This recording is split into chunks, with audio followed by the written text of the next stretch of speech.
Atos 20, de 1 a 12, vai falar para nós o seguinte: cessado o tumulto, Paulo mandou chamar os discípulos e, depois de encorajá-los, despediu-se e partiu para a Macedônia. Viajou por aquela região, encorajando os irmãos com muitas palavras e, por fim, chegou à Grécia, onde ficou 3 meses. Quando estava a ponto de embarcar para a Síria, os judeus fizeram uma conspiração contra ele. Por isso, decidiu voltar para a Macedônia, sendo acompanhado por Sópatro, filho de Pirro, de Bereia, Aristarco e Secundo, de Tessalônica, Gaio, de Derbe, e Timóteo, além de Tíquico e Trófimo, da província da Ásia. Esses homens foram adiante e nos esperaram em Troade. Navegamos de Filipos, após a festa dos pães sem fermento, e 5 dias depois nos reunimos com os outros em Troade, onde ficamos por mais 7 dias. No primeiro dia da semana, nos reunimos-nos para partir o pão, e Paulo falou ao povo. Pretendendo partir no dia seguinte, continuou falando até a meia-noite. Havia muitas candeias no piso superior, onde estávamos reunidos. Um jovem chamado Eutico, que estava sentado numa janela, adormeceu profundamente durante o longo discurso de Paulo. Vencido pelo sono, caiu do 3º andar. Quando o levantaram, estava morto. Paulo desceu, inclinou-se sobre o rapaz e o abraçou, dizendo: não fiquem alarmados, ele está vivo. Então subiu novamente, partiu o pão e comeu. Depois continuou a falar até o amanhecer e foi embora. Levaram vivo o jovem, o que muito os consolou. Amém? Vamos orar mais uma vez? Senhor, nós somos gratos a Ti por mais esse dia, por mais uma vez estarmos aqui reunidos como igreja, para prestarmos um culto a Ti, entendendo que só o Senhor é digno da nossa adoração, e também para aprendermos, Pai, da Tua Palavra. Nós pedimos, Senhor, que nesse momento o Senhor continue falando conosco, por meio das Escrituras, que a Tua Palavra ela encontre lugar em nosso coração, que ela nos aponte aquilo que precisa ser corrigido, e também que nos aponte a esperança que há em Cristo. Que o Senhor nos ajude a entendê-la, a colocá-la em prática todos os dias da nossa vida, Pai. Essa é a nossa oração em nome de Jesus. Amém. Bom, nesse trecho aqui, nós testemunhamos aqui a despedida de Paulo, ali da igreja de Éfeso. Nós vimos no domingo passado todo aquele evento ali, o que acontece, aquele conflito, perseguição ali que Paulo está sofrendo. Então ele sai ali de Éfeso e nós vemos também aqui um evento milagroso envolvendo um jovem chamado Eutico, que ele dorme ali durante a pregação de Paulo, acaba caindo ali da janela do lugar ali onde eles estavam reunidos, e ele morre, enfim, nós vimos aqui que depois ele é ressuscitado.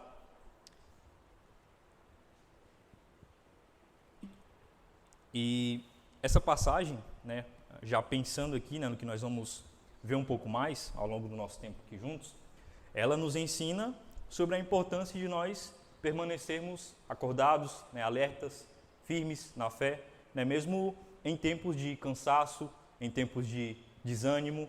Essa é uma passagem que nos encoraja, enquanto cristãos, a não perdermos a esperança, e a confiarmos em Deus, entendendo que o Senhor é aquele que restaura, que dá vida, e mesmo diante das consequências, das nossas próprias limitações, dos nossos próprios erros, nós precisamos entender, e essa passagem é um encorajamento para nós acerca disso, como o Senhor é esse Deus que restaura, que traz vida.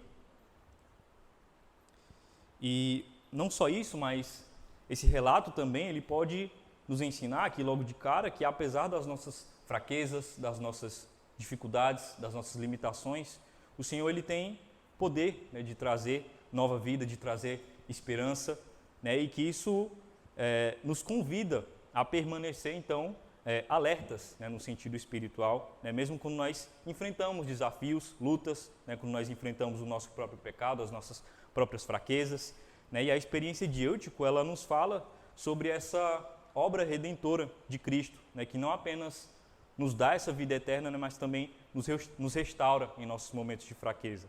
Aqui a morte de Eutico é uma morte física, mas também nós precisamos entender, olhar para esse texto no sentido espiritual, né? O Senhor é aquele que nos dá uma nova vida.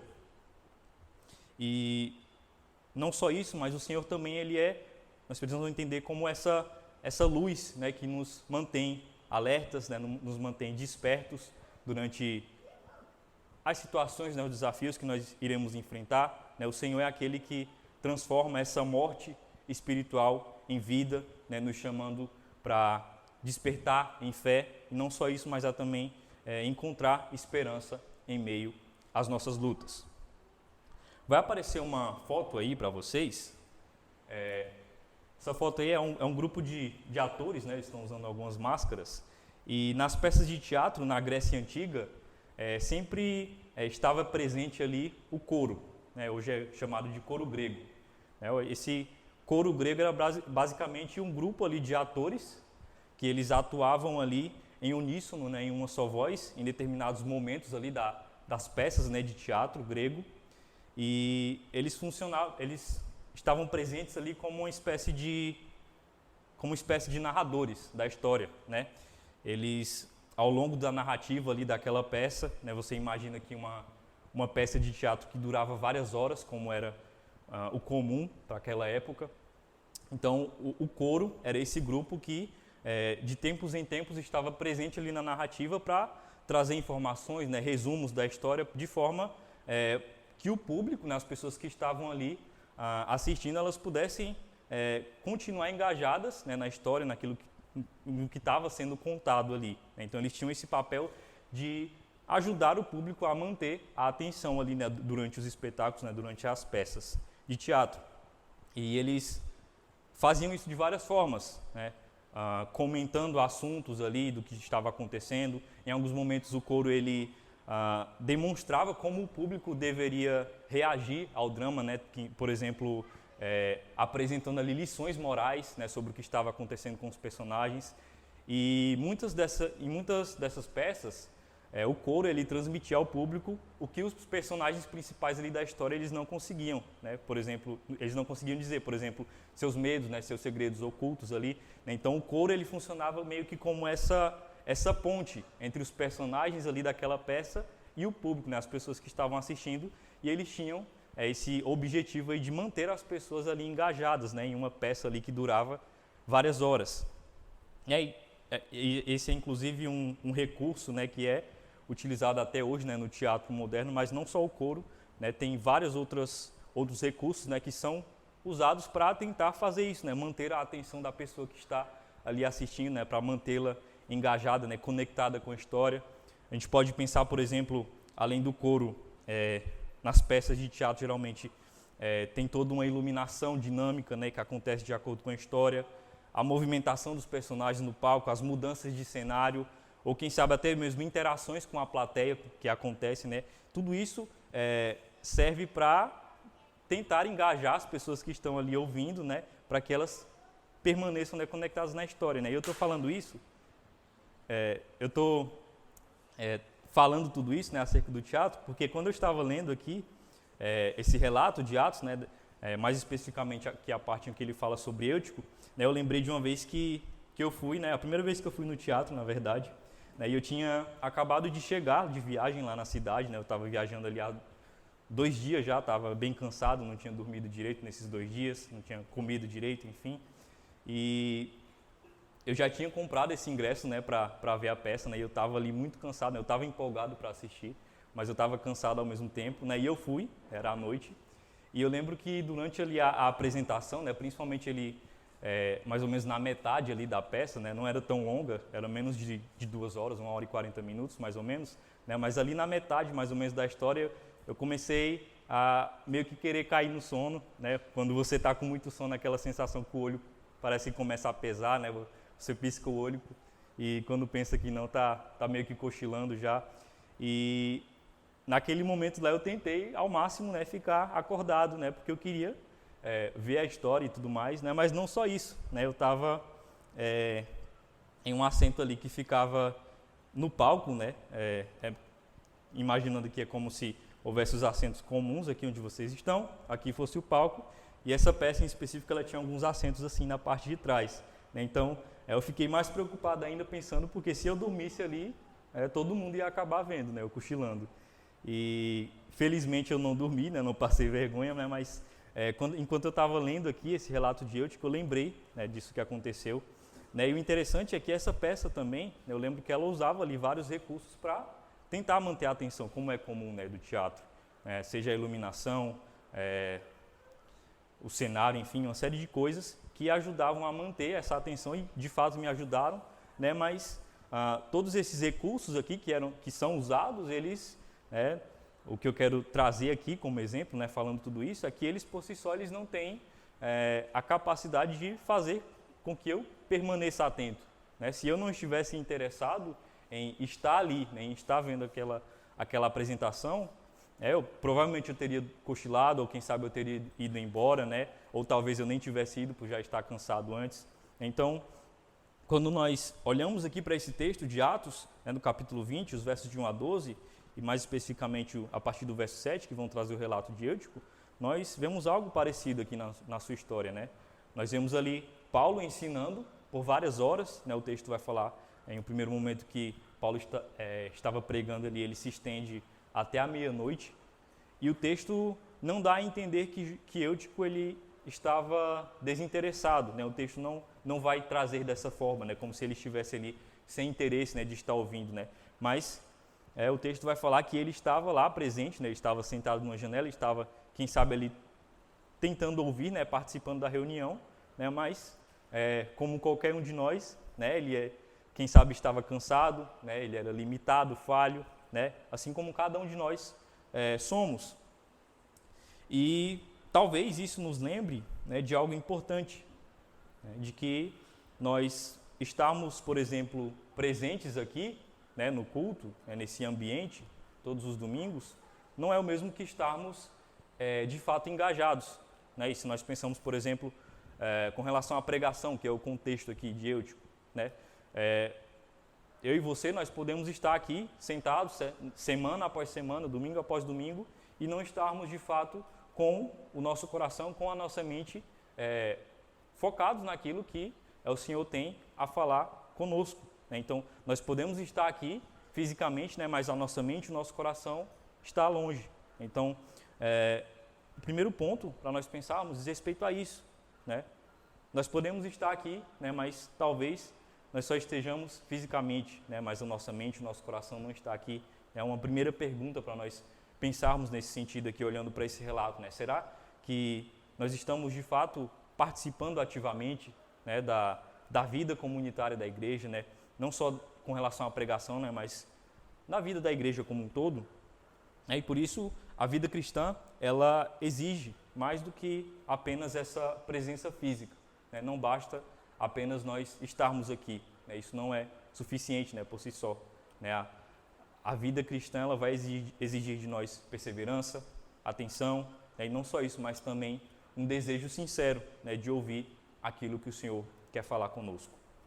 E uma outra coisa interessante, né, que chama a atenção nesse texto é que mesmo em meio à fragilidade humana ali de Eutico, Deus ele continua agindo com graça, né, com cuidado e com poder no meio da igreja reunida em torno da palavra. Nós vemos tudo o que acontece ali, nós vamos ver de novo com mais calma aqui ao longo, quando nós formos passando aqui por cada parte desse texto. Né? Mas a grande ideia do texto de hoje é que estar ativamente presente na vida da igreja é vital. Né? E chamo a sua atenção aqui para essa palavra, né, de estar ativamente presente, né, não apenas estar presente aqui, né, fisicamente. É vital para o crescimento espiritual e a comunhão.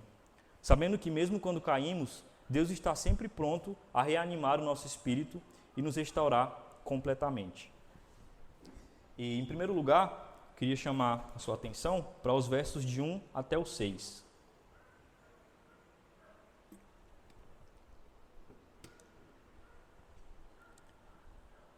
Eu vou ler novamente.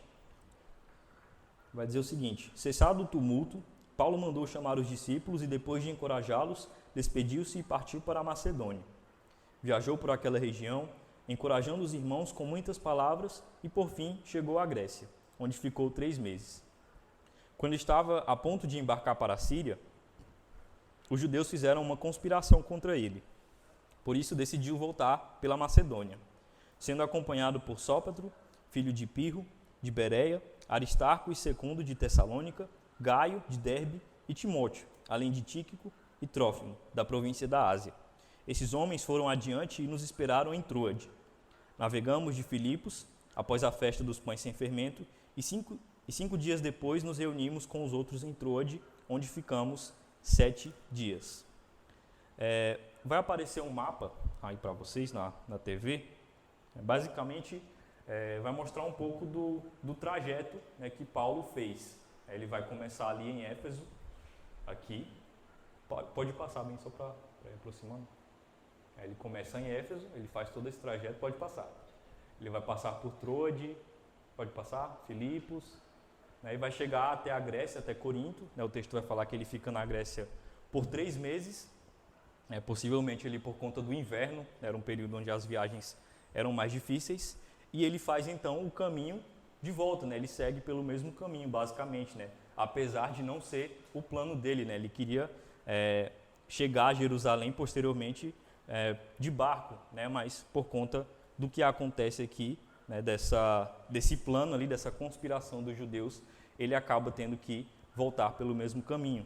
Né? E Lucas, o autor de Atos, né, ele cobre a passagem de Paulo pela Macedônia e pela Acaia de uma forma muito, muito rápida, né, muito breve. Nós vemos aqui, né, em apenas 6 versículos, ele traz aí o relato de uma viagem que aconteceu ali ao longo de um período considerável, né, de alguns meses. E basicamente Paulo ele segue o padrão que ele tem feito, né, das suas visitas de acompanhamento, né, então ele passa por essas cidades onde já foram estabelecidas igrejas, estimulando as pessoas a crerem em Cristo, né, possivelmente também, muito provavelmente, reforçando a liderança em cada uma dessas igrejas. E ele faz esse trajeto, né, eu comentei em um outro texto anterior, não vou lembrar qual, né, mas ele segue uma parte do caminho pela estrada romana, né, que é conhecida como a Via Ignácia, era uma estrada bem importante ali do Império Romano, né, que foi, inclusive, né, também nós vemos aqui ela sendo usada como um facilitador ali no que diz respeito à propagação do Evangelho, né, naquela época. E embora Lucas tenha dado apenas esse pequeno destaque a essa viagem, né, ele resume bastante, ele não dá muitos detalhes acerca do que acontece, né, se nós lermos, por exemplo, as cartas de Paulo aos Coríntios, nós vamos ver que Paulo ele considerou essa viagem uma viagem muito importante, né, porque ele menciona ela, mais especificamente lá na segunda carta aos Coríntios, ele menciona essa viagem algumas vezes, né, então fica evidente para nós, né, quando nós olhamos também para as cartas de Paulo, que foi uma viagem importante, né, apesar de ela não ser narrada em detalhes aqui para nós. Né, e ele ficou especialmente emocionado, né, uma das razões foi com a resposta, por exemplo, da igreja de Tessalônica. Né, eles passaram por essas cidades, né, por essas igrejas ali com o intuito também de recolher ofertas, né, que posteriormente seriam levadas para a igreja em Jerusalém, né, para as pessoas ali, para os pobres em Jerusalém. E lá em 2 Coríntios, capítulo 8, Paulo ele vai expressar essa emoção, né, essa alegria dele de ver a resposta ali da igreja, né, no modo como eles ofertaram ali, né, para esse trabalho, né, para os pobres ali em Jerusalém, que era o objetivo das ofertas. Né, e durante esse período é onde ele escreve a segunda carta aos Coríntios, né, onde ele algumas das questões ali daquela igreja elas são resolvidas, né, e onde Paulo se prepara também para visitar a cidade. Então, além disso, né, nós somos testemunhas, aqui o texto deixa claro para nós, né, de como os planos de viagem de Paulo eles mudam, acabam tendo que mudar ali não por sua vontade.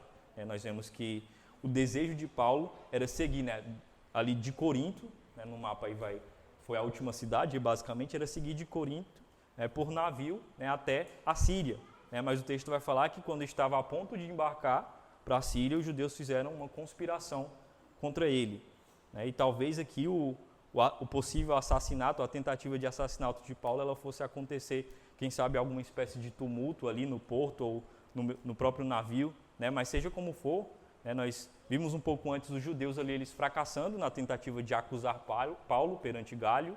E aqui, de novo, né, eles tentam apelar, né, eles tentam a todo custo parar a obra ali que o Senhor está realizando por meio de Paulo. Eles tentam parar Paulo e novamente eles falham, né, nessa missão. Né, o plano ali deles chega ao conhecimento de Paulo, né, e por isso Paulo então resolve passar de novo pela Macedônia, né, então ele faz todo esse trajeto aí, que seria um trajeto bem mais curto, ele tem que voltar, né, por onde ele, pelo menos o caminho basicamente, onde ele já tinha chegado até Corinto. E Paulo então não tinha mais como chegar até Jerusalém antes da Páscoa, que era inclusive o seu objetivo, né? E por isso ele planejou, o texto vai falar para nós, chegar lá na festa de Pentecostes. É um texto que está um pouquinho à frente, né? Nós não vamos ver hoje, né? Mas as igrejas macedônias ali lhe entregaram essas ofertas, né? Esses donativos financeiros para levar aos membros da igreja em Jerusalém. E não só isso, né? Mas nós vemos aqui que Lucas vai citar para nós uma lista de homens, né? De várias dessas igrejas que acompanharam Paulo nessa jornada, né? E Paulo ele via que toda essa coleta, né, toda essa arrecadação de ofertas era algo muito importante também, né, não só por aquele ponto que eu falei da igreja de Tessalônica, né, mas também porque aqui fica mais uma vez evidente aquilo que nós temos visto desde o início do livro de Atos, né, de que agora a mensagem do Evangelho ela se expande, ela não está restrita aos judeus, né, mas aos gentios também. Então, esse momento aqui ele é muito significativo no que diz respeito a essa unidade, né, de todas essas igrejas, né, ali daquela região, né, porque nós vemos igrejas judaicas que a gente poderia dizer que forneceram ali bênçãos espirituais, entre aspas, né, no sentido do conhecimento, né, das Escrituras, né, da Palavra de Deus, e nós vemos agora também as igrejas formadas majoritariamente por gentios, né, contribuindo nesse processo, agora também com ofertas ali, com bênçãos materiais, né, com a parte financeira, né, e o resultado é que essas duas, então, se tornariam uma única congregação em Cristo, né. Então, nós vemos tudo aquilo que nós temos visto desde o início do livro de Atos acerca dessa união aqui, mais uma vez, ficando evidente, né, por isso que essa viagem, né, foi tão importante aqui para o apóstolo, por isso que Paulo cita ela várias vezes ali, sobretudo na carta aos Coríntios. E Paulo passou, então, a festa dos pães asmos em Filipos, como o texto vai falar, e depois ele e Lucas navegaram de Neápolis, que era uma cidade portuária ali de Filipos, para Troade. Troade é onde acontece a segunda parte, aí, a parte principal, eu diria, do nosso trecho de hoje, né? Paulo vai passar uma semana inteira em Troade, né? O texto vai falar ali que ele passa 7 dias, e o texto não esclarece para nós a razão, né? Mas o fato é que ele passou esse período lá, né? E nós temos o relato que nós vamos ver com mais detalhes já, né? Mas pensando nesse primeiro ponto aqui então, né, em toda essa viagem que Paulo faz aqui, né, pensando nessa ideia de perseverança, né, de propósito, da missão que Paulo tinha ali, que era clara, né, algumas aplicações para nós nesse primeiro ponto são: primeiro, foco no propósito central, né, ou seja, nós somos encorajados a manter esse propósito, né, espiritual inabalável, né, no que diz respeito a encorajar a fé, a fortalecer a unidade, a nossa missão enquanto igreja, né, mesmo quando os planos logísticos, né, ou quando os meios falharem, né, e aqui nesse caso o objetivo final de Paulo ele permaneceu apesar daquela conspiração ali dos judeus, né, o objetivo dele era chegar a Jerusalém e entregar aquelas ofertas, e ele muda ali a rota, né, mas esse objetivo principal ele segue, né. Então Paulo mantém o foco, e essa é uma lição para nós aqui nessa missão, né, que nós temos enquanto igreja. Segundo, perseverança flexível, né, esteja disposto a adaptar os meios. Por exemplo, Paulo ele teve que mudar a rota, né, ele teve que seguir pela Macedônia. Então esteja disposto a adaptar os meios sem desistir do fim, ou seja, da missão, especialmente diante de obstáculos inesperados, né. Enquanto igreja nós vamos enfrentar obstáculos, né, em uma série de momentos, né, coisas que nós esperávamos fazer de uma forma não vão acontecer daquela forma, e nós precisamos, de certa forma, ser flexíveis nesse sentido, né, de entender que o fim ele permanece o mesmo, a missão ela permanece a mesma, né, mas nem sempre os meios eles serão os mesmos, né. Talvez em vários momentos o Senhor vai querer agir de outra forma, né, e nós precisamos ter isso em mente. E terceiro, a unidade na missão. Reconheça que a perseverança é fortalecida pela comunidade e por atos de serviço compartilhado, como foi o caso aqui dessa coleta de ofertas para a igreja em Jerusalém, né. Reconheça que a perseverança é fortalecida pela comunidade e por atos de serviço compartilhado que promovem a unidade e o encorajamento mútuo, né. Então nós somos chamados também a permanecermos unidos, né, não só pensando no sentido de igreja local, né, a unidade entre cada um dos membros, cada um de nós aqui, né, mas também talvez pensando no sentido mais amplo, né, e todo aquele processo que a gente tem tentado resolver, né, que a gente sempre tem comentado aqui com relação à associação e todas aquelas questões, né, isso também tem a sua importância, né, e nós vemos aqui também, de certa forma, essa cooperação de outras igrejas aqui, né, num objetivo em comum, né, então nós precisamos também buscar essa unidade na missão, né, isso também é importante para nós enquanto igreja. Em segundo lugar, os versos 7 ao 9.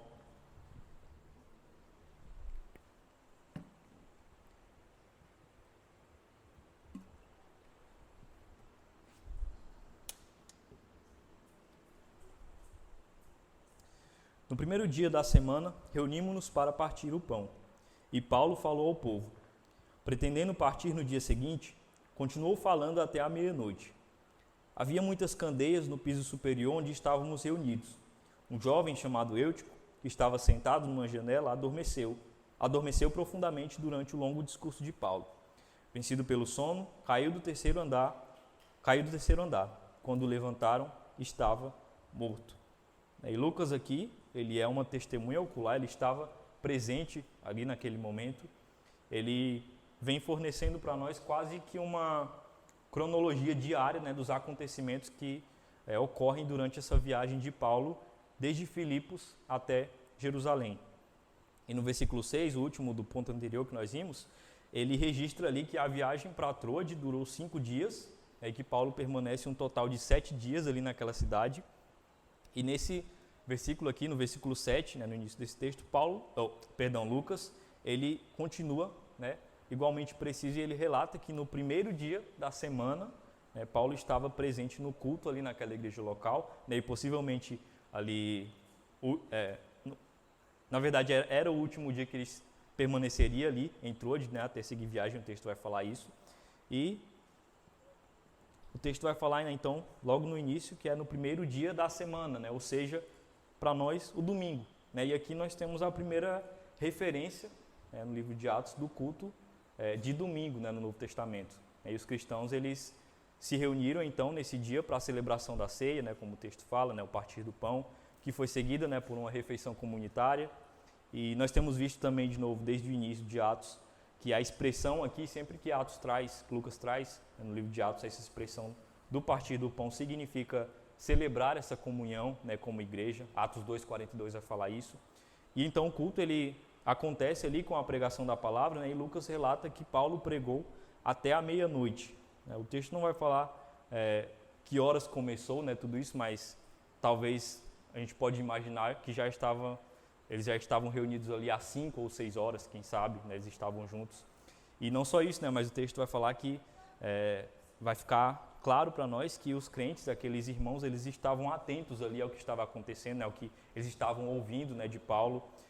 Eles ouviam ali aquela longa pregação, né, embora muitos deles, né, e até mesmo pelo contexto da época, possivelmente tivessem trabalhado o dia todo, né, então talvez muitos deles ali estavam cansados, né, mas ainda assim eles estavam ali presentes, né, ouvindo atentamente, né, porque eles viam essa visita de Paulo como uma oportunidade muito importante ali, né, uma oportunidade, de certa forma, rara, né, de receber a instrução ali do próprio apóstolo, e sabiam que no dia seguinte, na manhã seguinte, Paulo ia partir para a Síria, né, então eles estavam ali diante de uma oportunidade extraordinária ali de ouvir, né, os ensinos do apóstolo Paulo, e por isso, né, quem sabe mesmo diante do cansaço ali de um dia inteiro de trabalho, eles estavam ali ouvindo, né, mesmo até a meia-noite. O texto vai falar que inclusive ele fala até amanhã.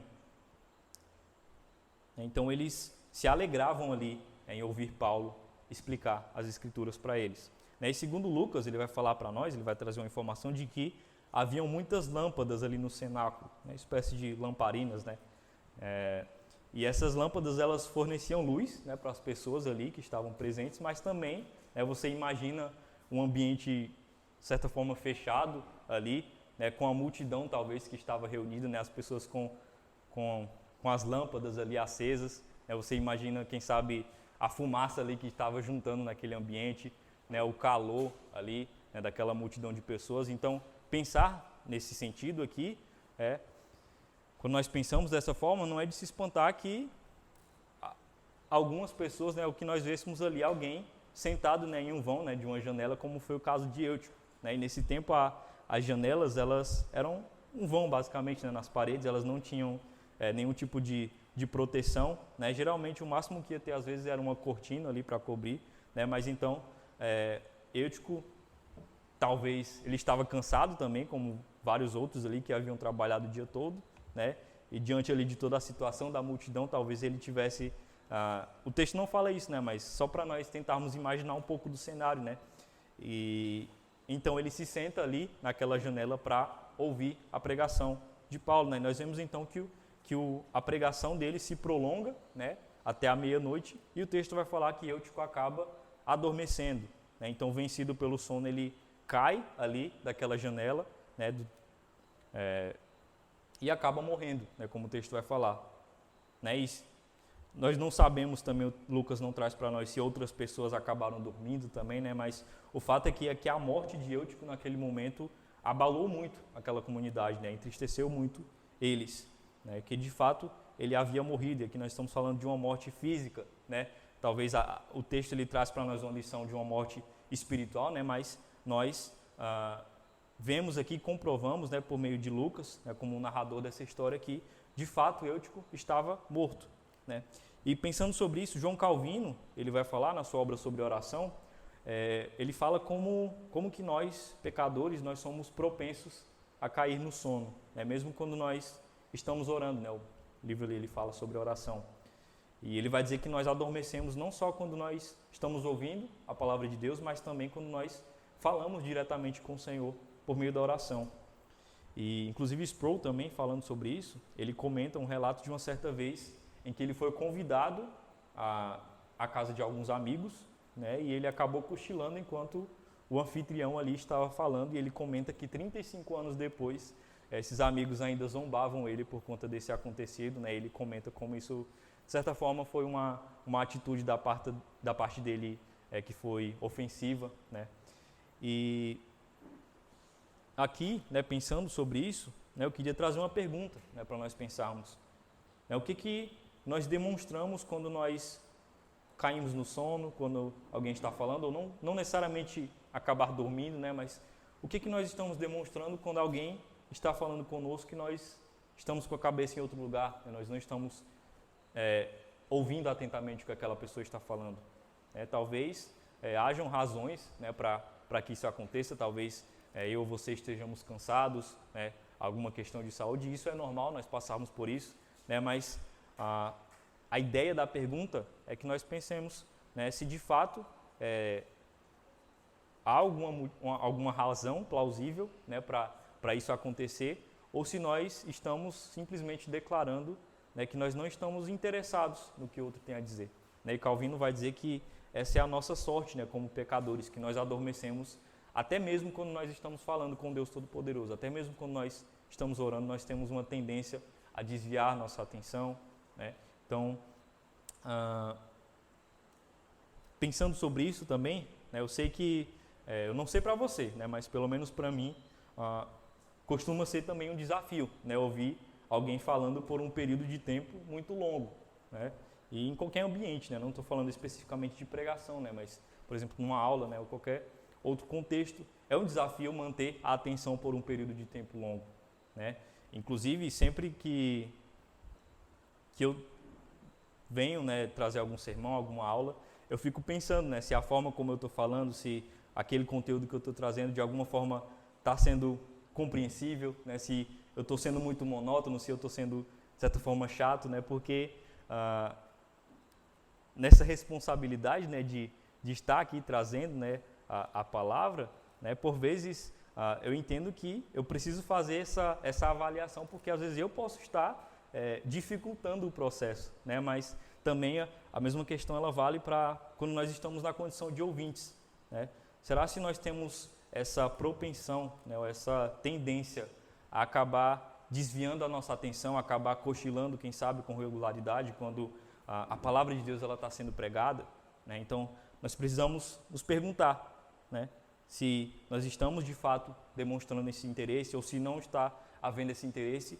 E se não está havendo, né, nós devemos nos perguntar, né, se esse desinteresse pela palavra de Deus, né, pelas coisas de Deus, ele é tanto, né, ao ponto de que quando nós estamos aqui, paramos para ouvir, né, a pregação, né, por um curto período de tempo, nós acabamos desviando a nossa atenção, nós não conseguimos manter o foco, né. Então,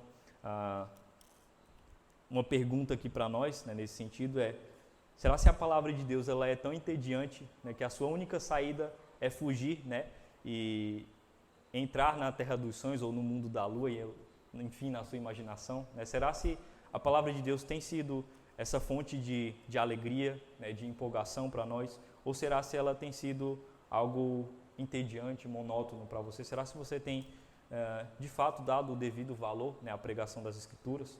Porque se nós não temos, né, se você não tem feito isso, né, se esse é o seu caso, né, nós precisamos, então, você precisa questionar, né, por que isso tem acontecido, por que há esse desinteresse, né? E algumas aplicações aqui nesse segundo ponto. Primeiro, priorize a presença e a comunhão.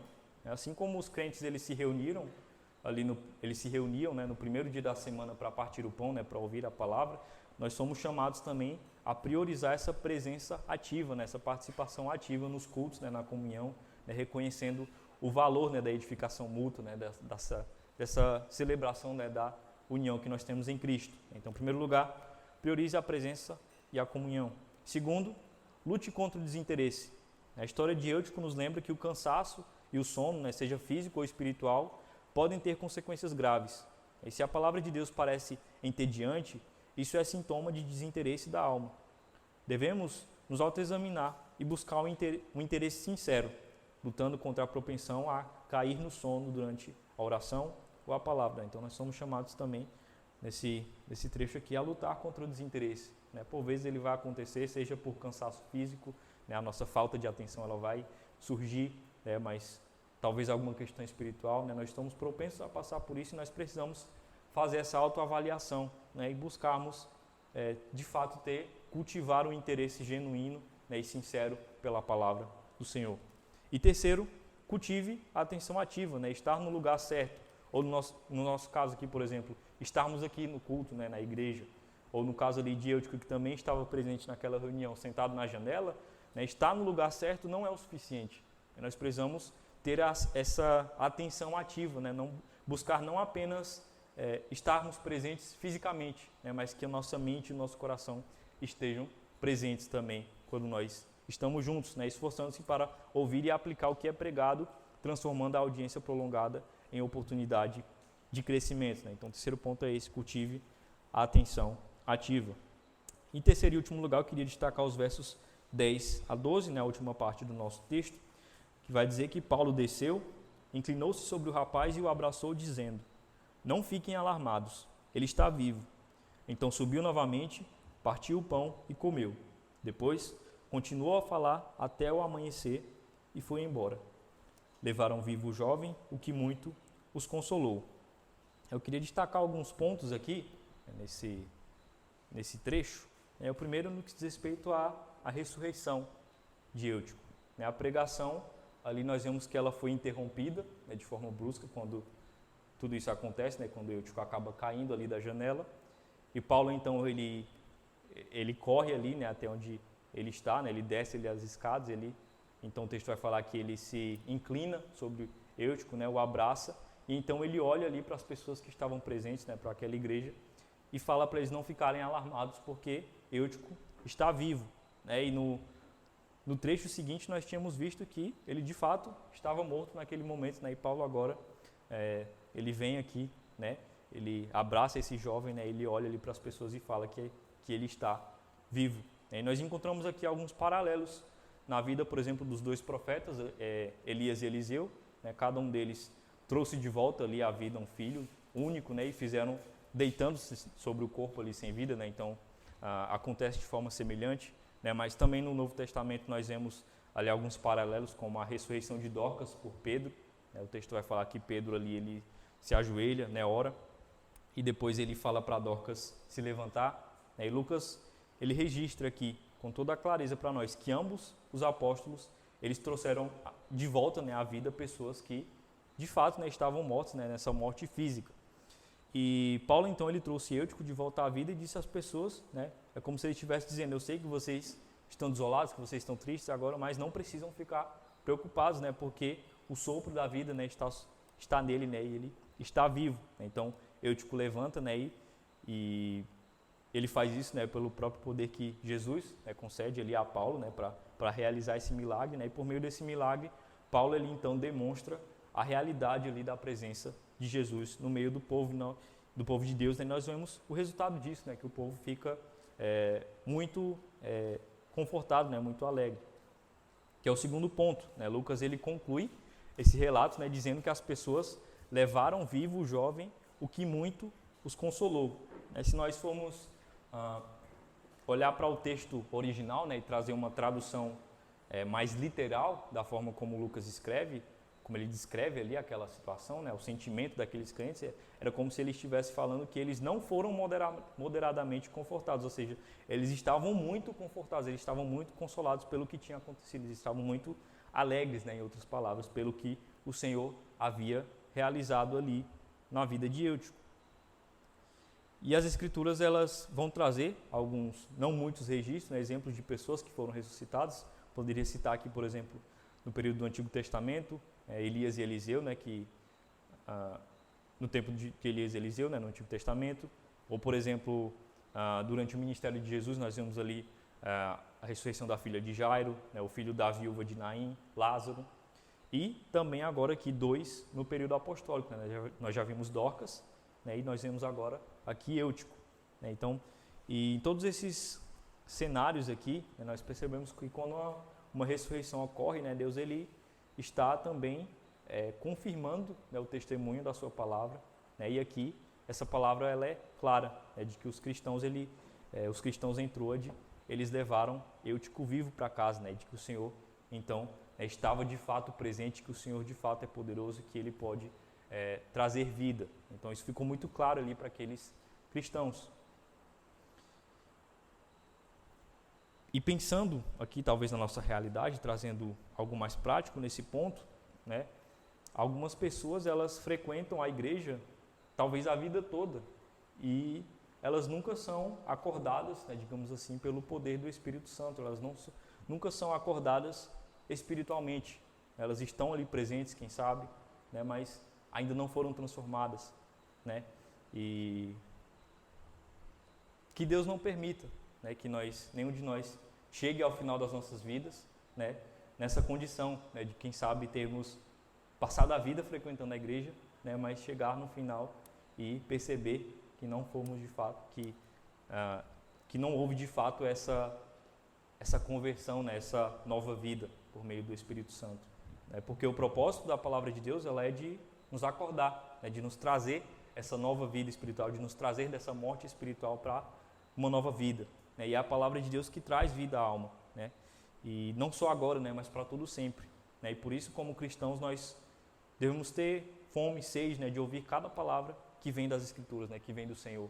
É por isso que, pensando, né, acerca de tudo isso, enquanto cristãos, nós precisamos estar atentos, né, ao que nós ouvimos toda semana, né, todo domingo aqui, aos ensinos que o Senhor quer trazer para nós, ao nosso tempo de estudo, né, pessoal em casa, né, de oração, enfim, né, deve haver em nós esse desejo, né, essa sede, né, essa fome de ouvir a palavra do Senhor, de aprender aquilo que o Senhor tem a nos falar. E quando Eutico cai ali da janela, né, e acaba morrendo, Paulo ele corre então, né, para o terra ali onde ele estava, e assim como Elias no Antigo Testamento, nós vemos que ele abraça ali, ressuscita ele dentre os mortos, e em seguida Paulo ele continua a pregar até o amanhecer. E o que Paulo fez ali trouxe grande conforto, né, para as pessoas que estavam ali presentes, e Deus mais uma vez está aqui legitimando seu apóstolo, né, usando ele como um instrumento, né, para ressuscitar Eutico ali, né, e para de forma a confirmar ainda mais, né, tudo aquilo que ele vinha pregando, né, acerca da palavra de Deus, do Evangelho, né, e do poder do Espírito Santo que estava presente ali no meio da igreja e que está presente em nosso meio também. Algumas aplicações aqui nesse terceiro ponto são as seguintes. Primeiro, busque a reanimação espiritual. Assim como Paulo trouxe vida a Eutico, reconheça que o poder de Deus ele pode nos restaurar da morte ou do sono espiritual. Então, quando você estiver desanimado, fraco, busque o poder de Cristo, confiando em sua graça restauradora. Segundo, confie na palavra viva. Entenda que a palavra de Deus, a pregação, por meio da pregação, por meio da leitura das Escrituras, ela é um instrumento que traz vida à nossa alma, que nos mantém despertos. Então nós precisamos cultivar essa fome e sede pelas Escrituras, porque é ela que nos resgata desse estado de morte espiritual. E terceiro, leve consolo à comunidade. O milagre aqui ele resulta em um grande consolo e alegria para a congregação, e a restauração ali pensando no nosso caso, a restauração de um irmão, seja física ou espiritual, também deve ser motivo para nós de profunda alegria, de encorajamento, para toda a igreja, reforçando essa esperança que há na ressurreição. E para concluir, em Atos 20, nós vemos aqui que a história de Eutico ela é um lembrete da nossa fragilidade humana, em contraste com a soberania da graça de Deus. Nós vimos que a vida cristã ela exige de nós perseverança, propósito, nós vimos dos versos 1 a 6, e esse propósito e essa perseverança devem ser inabaláveis no cumprimento da missão, mesmo diante de conspirações, de mudanças de plano, de barreiras que vão surgir diante de nós, enquanto igreja nós somos chamados a perseverar. Isso exige de nós também paciência, estarmos alertas. É uma luta constante contra o sono espiritual, contra o desinteresse que pode surgir da nossa parte, transformando essa nossa presença física, mas também uma atenção ativa, estarmos presentes não só fisicamente, mas ouvindo, tendo atenção àquilo que está sendo falado. E, no entanto, entendendo tudo isso, que o milagre central é o poder da ressurreição, que assim como Paulo, usando o poder de Cristo, ele reanima ali o jovem, Eutico, que estava morto, a palavra de Deus e a comunhão da igreja, elas são esses canais que nos resgatam desse sono espiritual, da fraqueza, e a tragédia da queda ela se transforma então em um testemunho ali de vida, de consolo para todos os crentes. Então, por fim, que nós sejamos perseverantes nessa caminhada, ativos na comunhão e, acima de tudo, confiantes na graça de Cristo, porque Ele nos chama a despertar em fé, encontrar esperança nele, entendendo que Ele é aquele que tem o poder de trazer vida da morte, de nos restaurar por completo e para a sua glória. Amém?